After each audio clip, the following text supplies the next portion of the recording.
যে আমাদের রাজনৈতিক দল এবং অংশীজনের পরামর্শে ওনারা প্রথমত ৬টা কমিশন করেছেন, তারপরে দেখলাম যে আমরা আরো 4টা কমিশন করেছেন এবং এর পরের দফায় আরো ৫-৬টা করেছেন। সব মিলায় এখন ১৫-১৬টা কমিশন কাজ করছে অথবা কাজ শেষ হয়েছে।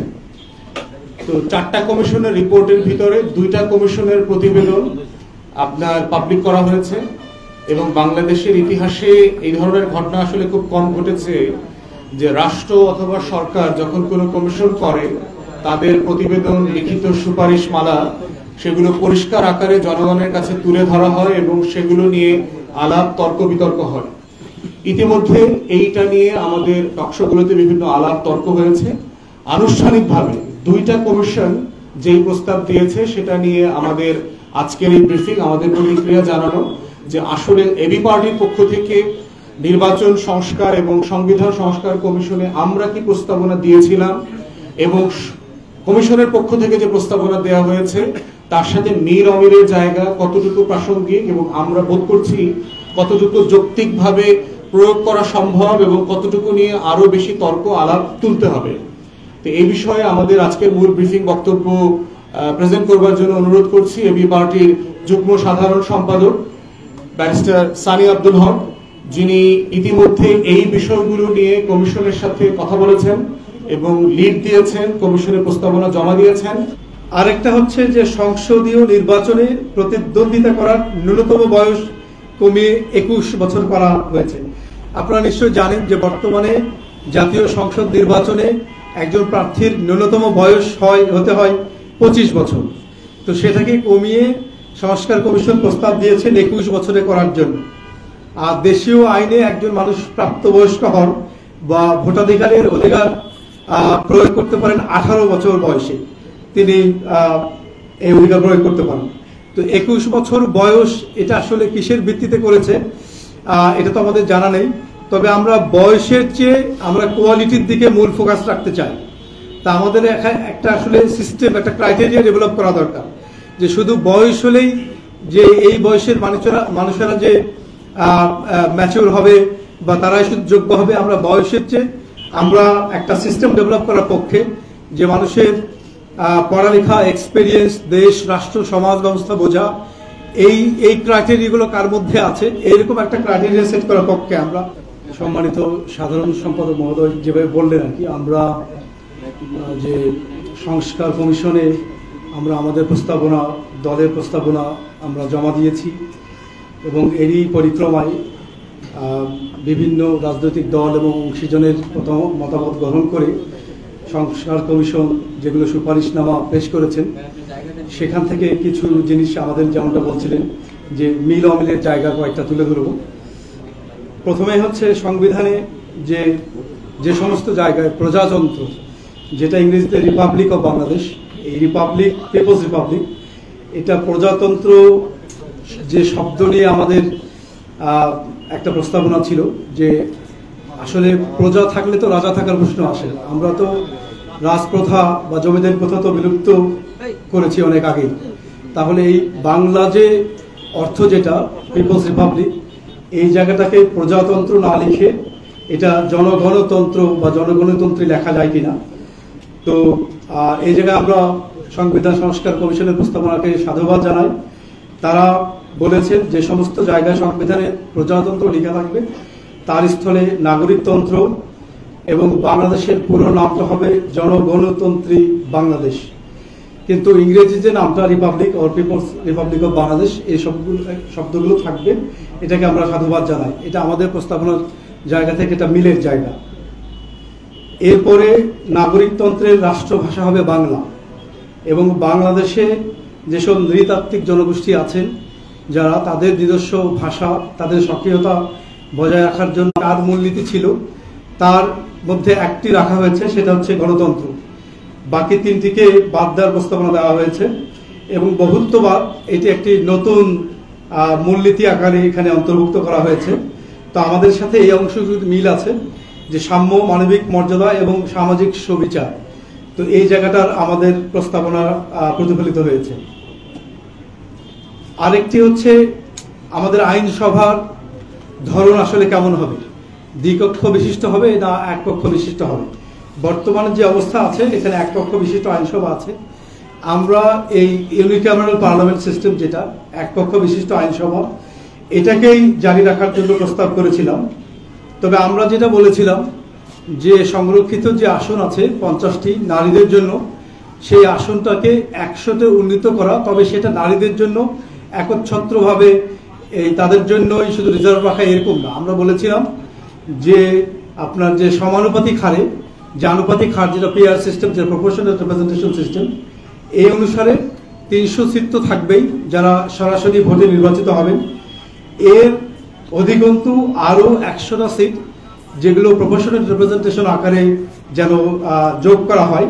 তো এই জায়গাতে আমাদের অমিলের জায়গা হচ্ছে যে সংবিধান সংস্কার কমিশন তারা দ্বিকক্ষ বিশিষ্ট আইনসভা, যেটাকে কিনা ইংরেজিতে বাইক্যামেরাল পার্লামেন্টারি সিস্টেম বলে, সেটাকে দিয়েছেন। এই জায়গাতে আমাদের দ্বিমত আছে।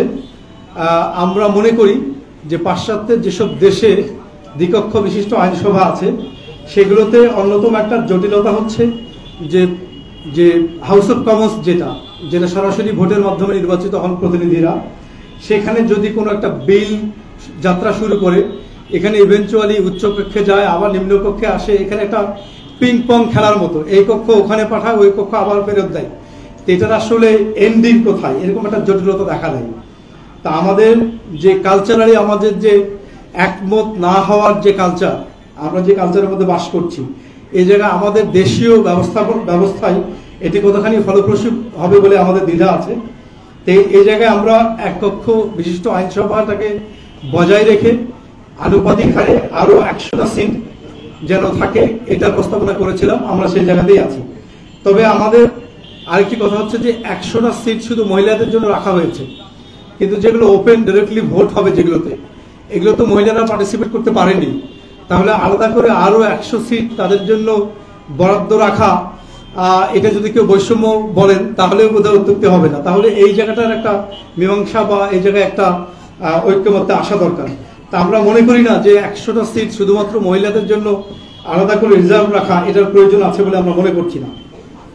আরেকটি হচ্ছে যে এই পুরো কক্ষের মেয়াদ, 2 কক্ষের মেয়াদ, বর্তমান যে ব্যবস্থা আছে 5 বছর কালীন সময়ের জন্য নির্বাচিত হন, এটিকে 4 বছরে কমিয়ে আনা।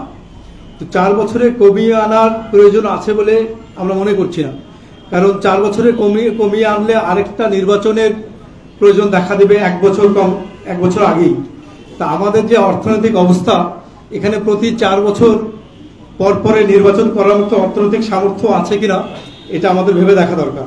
এবং আমাদের যে পশ্চিমা যে উন্নত দেশগুলোর আদলে সবকিছুই যে করতে হবে দেশীয় কালচার এবং অর্থনৈতিক সামাজিক ব্যবস্থার উপর ভিত্তি করে, যে আমাদের জন্য সবচেয়ে উত্তম উপযোগী একটা সিস্টেম প্রবর্তন করা, এ বিষয়ে সংস্কার কমিশন মনোযোগ রাখবে বলে আমরা মনে করছি। আর আরেকটা হচ্ছে 105টা সিট বলেছেন এখানে তারা, উচ্চকক্ষ যেটা 100টা সিট তো বলেছেন যে মহিলারা সংরক্ষিত আসন হিসেবে সমানুপাতিক হারে পাবেন, রাজনৈতিক দলগুলো থেকে নির্বাচিত হবে। যে এখানে 5টা করা হয়েছে, রাষ্ট্রপতির জন্য আলাদা রিজার্ভ রাখা হয়েছে, কোটা রাখা হয়েছে। তা আমাদের এই পুরো বিপ্লবের মূল মন্ত্রই তো ছিল কোটা বিরোধী আন্দোলন। তো এখানে রাষ্ট্রপতির জন্য আলাদা করে যে আরো 5টা আসন রাষ্ট্রপতির জন্য সংরক্ষণ করে রাখা, তার জন্য রিজার্ভ রাখা, তিনি তার খেয়াল খুশি মতো দেবেন, এটা কতখানি ফলপ্রসূ হবে এই জায়গাটাও ভেবে দেখা দরকার। আরেকটি হচ্ছে যে প্রধানমন্ত্রী হিসেবে সর্বোচ্চ 2 বার দায়িত্ব পালন করতে পারবেন না একই ব্যক্তি, এটাকে আমরা সাধুবাদ জানাচ্ছি। এবং আমাদের প্রস্তাবনা এমনটাই ছিল, এটা টানা হোক অথবা যে কোনো ভাবেই হোক, এটাকে আমরা সাধুবাদ জানাই। আরেকটা হচ্ছে যে একজন ব্যক্তি যিনি প্রধানমন্ত্রী হবেন তিনি একই সাথে কোনো রাজনৈতিক দলের প্রধান হবেন না এবং সংসদের নেতা হতে পারবেন না। এটা আসলে আমাদের একটা পুরনো প্রস্তাবনা। আমাদের এবি পার্টির যে গঠনতন্ত্র আছে, আমরা এই গঠনতন্ত্র গত 4 বছর ধরে যে চর্চা করছি, এর মধ্যেই একটি প্রভিশন আছে যে আমাদের দলের যিনি প্রধান হবেন, চেয়ারম্যান হবেন, তিনি এই পদে অধিষ্ঠিত থাকা অবস্থায় তিনি রাষ্ট্রীয় কোনো গুরুত্বপূর্ণ পদে, যেমন প্রধানমন্ত্রী, রাষ্ট্রপতি, এরকম কোনো পদ গ্রহণ করবেন না। তো এটা আমাদের প্রস্তাবনায় ছিল এবং আমরা অনেক বছর ধরেই দলের সৃষ্টি লগ্ন থেকে আমরা এটা চর্চা করে আসছি। তো আমরা এটাকে সাধুবাদ জানাই। এবং আরো কিছু বলা হয়েছে, যেমন মৌলিক অধিকারগুলোর পাশাপাশি আপনার ইন্টারনেট প্রাপ্তি, তথ্য পাওয়া, ভোটাধিকার, রাষ্ট্র পরিচালনা, অংশগ্রহণ, গোপনীয়তা রক্ষা, ভোক্তা সুরক্ষা, শিশু উন্নয়ন, এই সমস্ত কিছু যে নতুন কনসেপ্টগুলোকে অধিকার আদায়ে সংবিধানে সন্নিবেশিত করা, এগুলো তারা প্রস্তাবনা দিয়েছেন এবং এগুলোতে আমাদের আপত্তি আছে বলে মনে করি না। আরেকটা হচ্ছে যে সংসদীয় নির্বাচনে প্রতিদ্বন্দ্বিতা করার ন্যূনতম বয়স কমিয়ে 21 বছর করা হয়েছে। আপনারা নিশ্চয়ই জানেন যে বর্তমানে জাতীয় সংসদ নির্বাচনে একজন প্রার্থীর ন্যূনতম বয়স হতে হয় 25 বছর। তো সেটাকে কমিয়ে সংস্কার কমিশন প্রস্তাব দিয়েছেন 21 বছরে করার জন্য। আর দেশীয় আইনে একজন মানুষ প্রাপ্তবয়স্ক হন বা ভোটাধিকারের অধিকার প্রয়োগ করতে পারেন 18 বছর বয়সে, তিনি এই অধিকার প্রয়োগ করতে পারেন। তো 21 বছর বয়স এটা আসলে কিসের ভিত্তিতে করেছে এটা তো আমাদের জানা নেই। তবে আমরা বয়সের চেয়ে আমরা কোয়ালিটির দিকে মূল ফোকাস রাখতে চাই। তা আমাদের একটা আসলে সিস্টেম, একটা ক্রাইটেরিয়া ডেভেলপ করা দরকার, যে শুধু বয়স হলেই যে এই বয়সের মানুষেরা যে ম্যাচিউর হবে বা তারাই শুধু যোগ্য হবে, আমরা বয়সের চেয়ে আমরা একটা সিস্টেম ডেভেলপ করার পক্ষে, যে মানুষের পড়ালেখা, এক্সপেরিয়েন্স, দেশ, রাষ্ট্র, সমাজ ব্যবস্থা বোঝা, এই ক্রাইটেরিয়াগুলো কার মধ্যে আছে, এইরকম একটা ক্রাইটেরিয়া সেট করার পক্ষে। আমরা শুধুমাত্র বয়সের ভিত্তিতে যে কে একজন প্রার্থী হতে পারবেন, আমরা এটার সাথে একমত নই। এবং জাতীয় স্বার্থ বা রাষ্ট্রীয় নিরাপত্তা প্রভাবিত করে এমন কোন আন্তর্জাতিক চুক্তি সম্পাদনের পূর্বে আইনসভার উভয় পক্ষের সংখ্যাগরিষ্ঠ ভোটে অনুমোদন নিতে হবে। এই জায়গাটা আমাদের প্রস্তাবে সরাসরি ছিল না, তবে এটাকে আমরা স্বাগত জানাই। এখানে আমাদের আপত্তি আছে বলে মনে করি না। তো এই ছিল মোটা দাগে সংবিধান সংস্কার কমিশন। এবং এটার মধ্যে একটা যে নির্বাচন ব্যবস্থা সংস্কার কমিশন যেটা ছিল, তাদের প্রস্তাবনার মধ্যে এই ওভারল্যাপিং আছে, মিল আছে। তারা দুই কমিশনই যেগুলো প্রস্তাবনা দিয়েছেন তাদের মধ্যেও অনেক মিল আছে। তো এগুলো আমরা বেশিরভাগ মিলের জায়গাগুলো বললাম দুই কমিশনের জায়গা থেকে। আরো কিছু, যেমন কেয়ারটেকার গভর্নমেন্টকে ফিরিয়ে আনা প্রস্তাবনায় দেওয়া হয়েছে। এটা তো আসলে আমাদের হাইকোর্টের, সুপ্রিম কোর্টের রুলিংও এটা রিসেন্টলি করা হয়েছে কেয়ারটেকার গভর্নমেন্টকে ফিরিয়ে আনার জন্য। রেফারেন্ডাম, গণভোটের ব্যবস্থা ফিরিয়ে আনা। তো এই কেয়ারটেকার গভর্নমেন্ট সিস্টেম এবং গণভোট রেফারেন্ডামের সিস্টেমকে তারা প্রস্তাবনায় দিয়েছে, এটাকে আমরা স্বাগত জানাই। আরেকটা নতুন দিয়েছে যে পোস্টাল ভোটিং এবং যারা প্রবাসী এক্সপাট্রিয়েটস যারা আছেন, প্রবাসীদেরকে যে ভোট প্রদানের জন্য যে ফ্যাসিলিটেট করার যে ব্যবস্থা করা, অনলাইন ভোটিং সিস্টেম বা পোস্টাল ভোটিং সিস্টেম, এই ব্যবস্থাপনাকেও আমরা স্বাগত জানাই।